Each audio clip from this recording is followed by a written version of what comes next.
Hello, my name is Kyle Hirschfeld, and this week I'm going to be talking to you about Adolph Coors and his entrepreneurial character. The impact of the Coors Brewing Company, which was founded by Adolph Coors in 1873, upon politics and business within Colorado and the West cannot be overstated. Indeed, many of the most sordid stories in Colorado's history are related to the Coors family, ranging from kidnappings and suicides to strikes and things of that nature. However, none of that would have been possible without the character and person of Adolph Coors in the first place. Like many who came to the Great Plains in the late 1800s and early 1900s, Adolph Coors was a German immigrant. However, unlike many of those, he came with funds as well as a dream, founding his first brewery in Golden, Colorado, for the purposes of having access to Clear Creek, which was lauded for its purity of waters, from which Golden Lager was distilled. Early advertisements for the beer relied on that name, Golden, as well as the purity of Clear Creek in order to attract new business as well as new consumers and customers. And he also relied on other innovations and investments, such as an innovation in metal bottle caps and an increasing reliance upon automation in the process of bottling his beer. The reliance upon automation was a direct result of demographic changes in Colorado.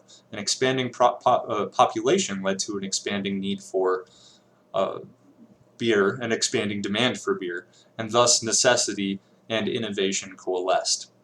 However, it wasn't until the Chicago World's Fair of 1893 that the Coors name expanded beyond Colorado. As Adolph Coors had his lager entered into the beer tasting contest at the Chicago World's Fair, and it was there named the only lager west of the Missouri to win a medal. And so he gets famous. Coors, the company, gets famous nationwide off of this victory. Despite natural disasters, such as the flooding of Clear Creek in 1893, Coors was able to overcome and adapt, having the river rerouted and an electric power plant built on the premises in order to expand operations along with self-sufficiency.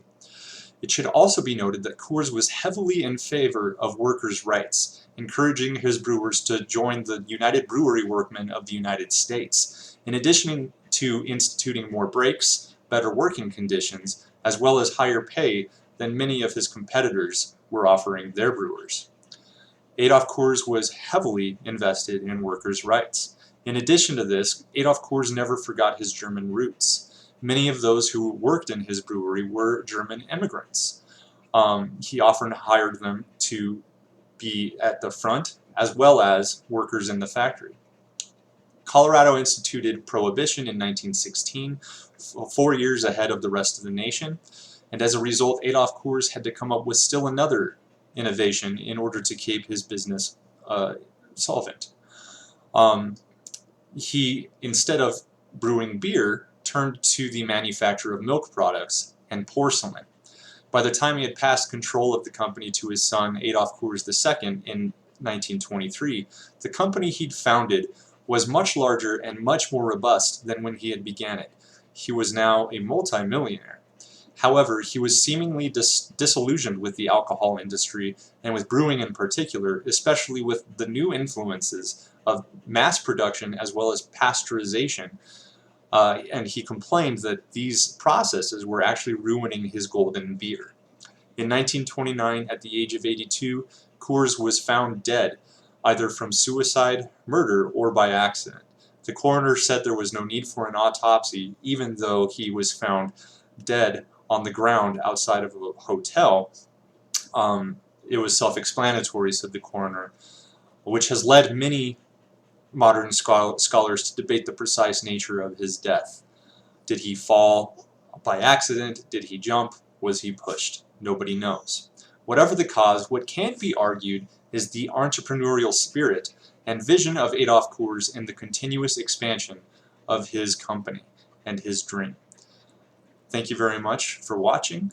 I will see you in the next video, and good luck.